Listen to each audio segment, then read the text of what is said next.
One of the hottest subjects in real estate that's coming up more and more is how to sell notes. Now in this video, I'm going to share with you how you can take a cash flow stream that you might be getting from, let's say, selling something on seller financing, an installment sale where somebody else pays you monthly, and turn that into a one-time cash event where you get cashed out of a note for a lump sum payment. So at the end of this video, you will know exactly where to go to sell them, what the criteria are, and how to make sure that you do that the right way.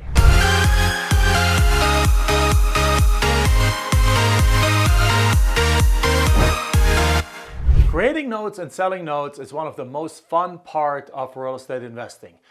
By using creative finance, you can often get deals done that otherwise you couldn't get done.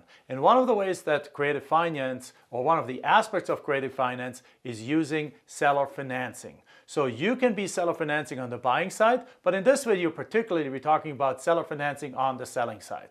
So let's take, for example, a house that we owned that we wanted to sell. Actually, it was the house we lived in. It was in a market that was not very good at the time, but yet we wanted to move out of that house. We had bought another house, and after nobody bought the house for a while, we started offering seller financing on it. And guess what? Within a few weeks, somebody bought the house at full listing price because they were a young entrepreneur, didn't have built up enough credit yet, but they had the cash to do this. So they bought the house with a down payment, with monthly payment, and now we got a cash flow from it. But here's now the thing. You can, when you have that happening, you can enjoy the cash flow, or you can simply go and take that note and sell it and have a one-time lump sum payment cashing you out of the deal. And why would you want to do that? Because perhaps very simply, you want the cash. In this video, I'm going to show you exactly how to sell these notes, what you need to know, and how fast you can do it. Let's jump right into it. So selling notes. There's many different ways that you can sell a note. You can simply go to somebody that you know that buys notes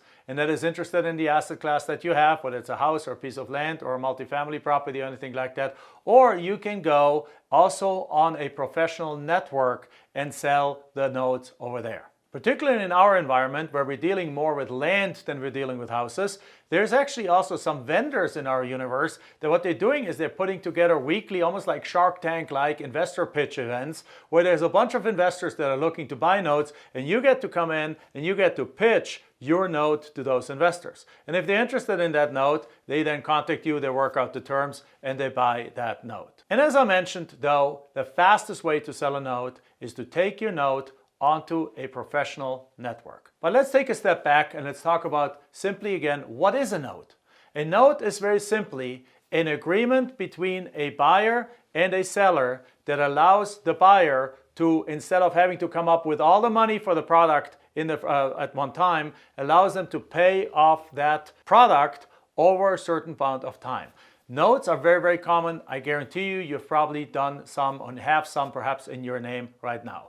For example, when you buy a car with monthly payments, in essence, you create a loan. What another term for a note is a loan. A loan is you buy yourself a BMW. That's, I don't know, let's say it's a $50,000 car. You pay down $10,000. You have a $40,000 loan. That loan is a note. BMW financing owns that note.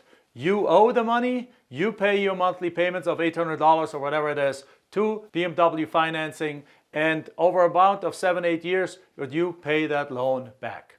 That's very simple. Now, if BMW financing needs some cash, they can go and they can sell that note to any other bank or lender, and that actually happens very often. Same in the mortgage time. You buy a house, barely anyone pays for the house in cash.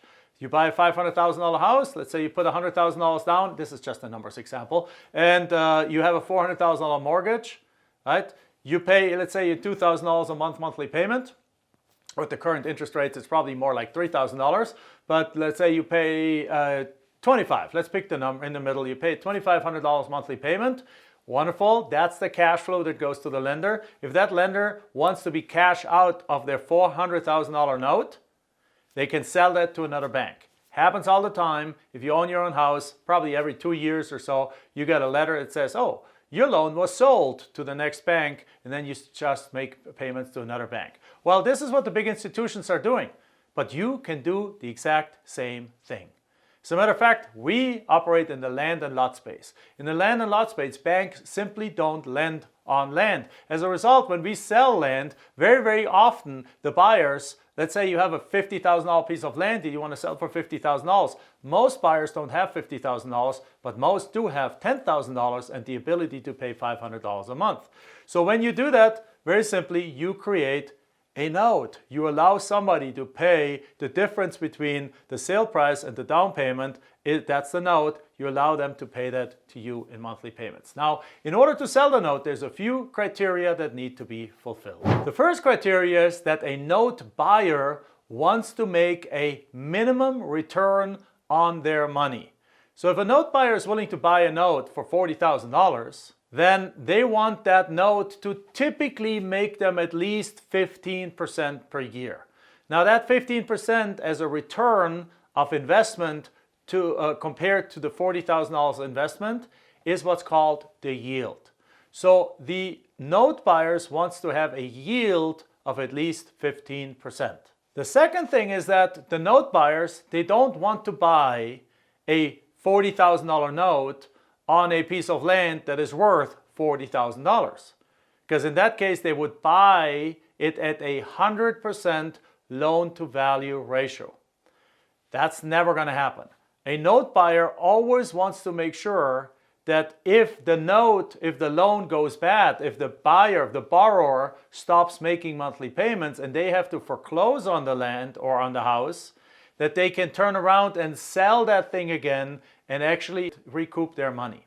So in other words, typically in the land space, most of the note buyers are not willing to go above 70% loan to value. Now in the house space, that's very different. In the house space, when you buy a $500,000 house and you get an FHA loan from the bank, you can only put 3.5% down.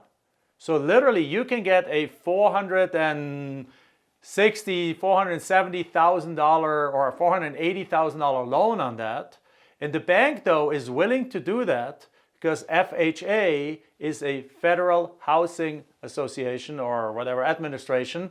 They actually guarantee that loan to the bank. So if you stop making the payments, the bank is getting made whole by the federal government. So therefore the bank's like, sure, give me 3%, I don't care, because if you pay or if you don't pay, I'm going to be made whole anyway. Well, in the private loan market, there is no FHA, there is no government that makes you whole. So therefore in the private loan, in the private note world, the buyers of these notes have to be more conservative. They won't buy a note at 100% loan to value.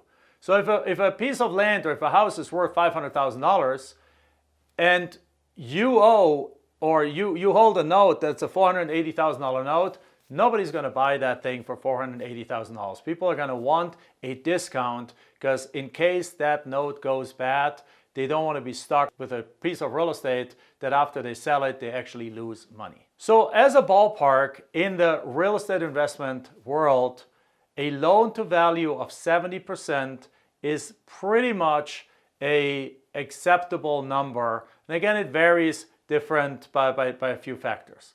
So in other words, a $100,000 piece of real estate that has a $70,000 loan on it, therefore has a loan to value ratio of $70,000, that $70,000 loan can be sold on the market and somebody might be willing to pay $70,000 on there as long as their yield is also at 15%.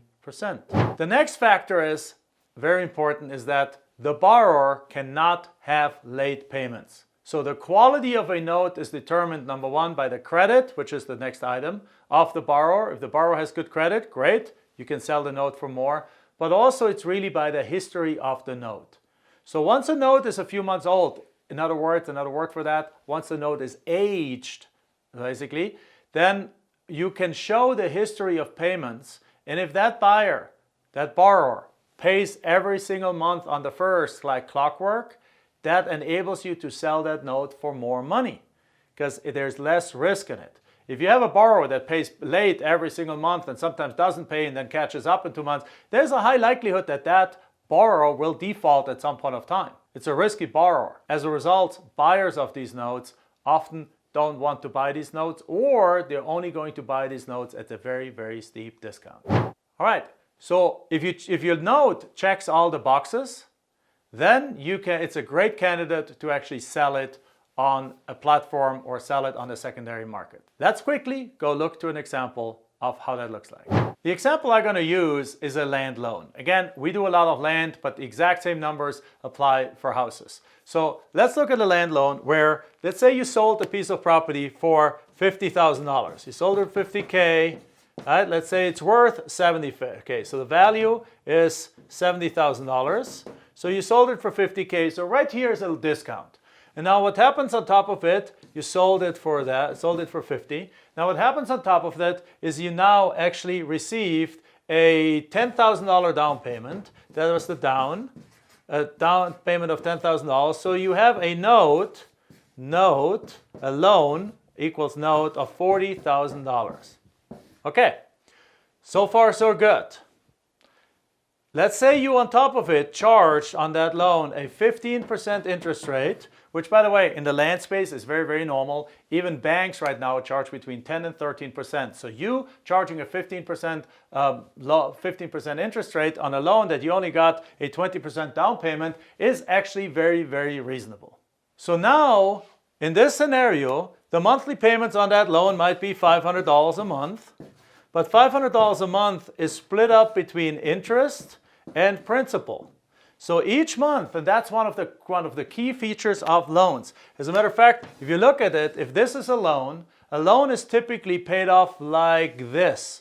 So at the loan balance, if this is the loan balance, it starts at $40K, the loan here is it's at zero. It takes, for this case, let's say 15 years. So after 1 year, if I go up here, the loan balance is almost the full $40,000. So the first few years, the monthly payments that you receive are like $480 of this is interest and $20 is principal. So in other words, that after 1 year, most things, perhaps it's a little exaggerated, perhaps it's more like $450 and $50, but basically after 1 year, when they started, when this loan started with owing $40,000, the loan balance after 1 year is something like $38,000 or so, or $39,000. After 2 years, it's something like $37,000, right? $37,000. So that is one of the beauties of being the loan holder, because instead of you just receiving $40,000 on that loan, by holding the loan and charging the 15% interest, the first few years, most of the money is additional profit in the form of interest. But I'd say this video is not about the benefits of notes. This video is about how to sell a note. So let's talk about how to sell it. Well, in this scenario, you now have a few months pass by, the borrower has good credit, the borrower makes the payments every single month, you're already charging a 15% interest rate, which meets the 15% yield requirement. So in other words, after you hold that note for a few months, if you want to sell that note, and let's say the face value of that note after a while is now $39,000. If that note is worth $39,000, it's extremely likely that somebody is going to buy that note somewhere very, very close to the $39,000. Perhaps they want a little extra discount. Perhaps they offer you $35,000. But here's the beauty of that. How much money do you have in this deal?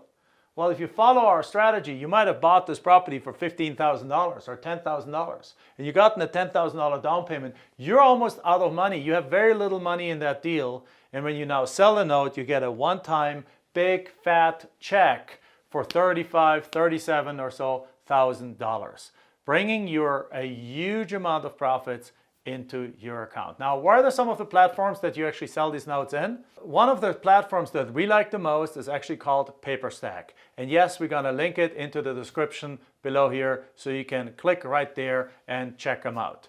But in essence, loans are a great way to make money. If you know how to structure them, you know how to sell them, you can get beautiful cash injections when selling these notes very quickly at a very high percent of its actual value. So if you enjoyed this video, then what I want you to do is right here in my channel, in my Jack Bosch channel, go to the playlist called 7 Days of Land Flipping, where I show you exactly how you can get deals like this for $10,000 that you can sell with a $10,000 down payment, get all your money back, create a note, sell the note, and make this big chunks of cash. Very simply, go there right now.